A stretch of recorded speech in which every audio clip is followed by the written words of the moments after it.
Dan di tengah tingginya kurva kasus COVID-19, pemerintah Provinsi Jawa Tengah mempercepat proses tracing atau pelacakan dengan tes massal. Informasi selengkapnya akan disampaikan oleh Naufal Nurusa dari Semarang, Jawa Tengah.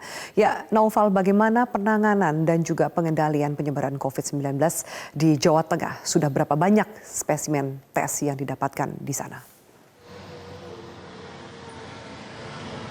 Ya, Afi, dari data yang kami terima pada hari Jumat kemarin sudah ada sekitar 51.000 orang yang dilakukan tes berupa PCR swab dengan hasil 3.414 orang ini dinyatakan positif. Dan tidak hanya PCR swab, selain melakukan tes tersebut, langkah lain yang dilakukan adalah juga dengan menggelar rapid test massal pada sebanyak 80.000 orang. Kemudian untuk perkembangannya sendiri untuk kasus COVID di Jawa Tengah ini sampai saat ini memang masih ada 2 wilayah yang berada dalam zona merah seperti di Kota Semarang dan juga Kabupaten Demak. Kemudian untuk kasusnya perkembangan terakhir yang kami lihat tadi pada pukul 17.00 untuk jumlah kasus ini berada di angka 3.961 kasus positif dengan total kesembuhan 1.705 orang.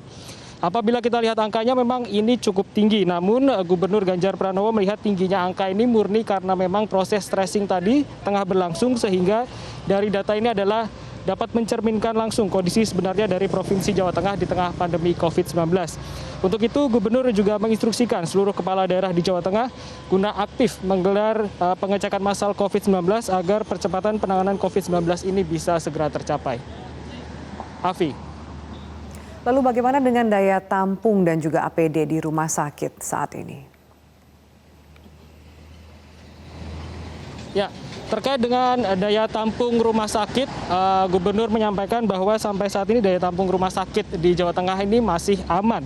Bahkan Gubernur menyampaikan ada beberapa rumah sakit yang daya tampungnya masih melebihi separuh karena memang tidak setiap pasien, maksud kami dari COVID-19 ini harus menjalani perawatan di rumah sakit. Seperti halnya orang tanpa gejala atau OTG ini bisa dilakukan karantina mandiri di rumah masing-masing. Sementara itu juga terkait dengan alat pelindung diri atau APD hingga hari ini Gubernur juga menilai bahwa ketersediaan APD masih aman.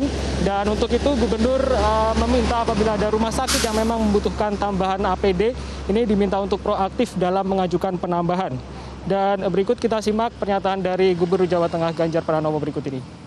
Ada potensi gesekan, siapin APD, masker, facelift, sarung tangan, minimal itu kemudian cara berkomunikasinya berjarak. Nah, ini yang menurut saya harus diperhatikan. Kalau APD-nya siap, kita APD banyak kok sekarang kok, bahkan lebih canggih-canggih lagi. Maka mungkin ini menjadi perhatian kita di daerah-daerah bahaya seperti itu, wajib hukumnya mereka harus melindungi diri.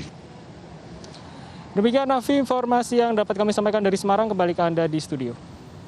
Baiklah, Naufal Nurosa, terima kasih atas informasinya dari Semarang, Jawa Tengah.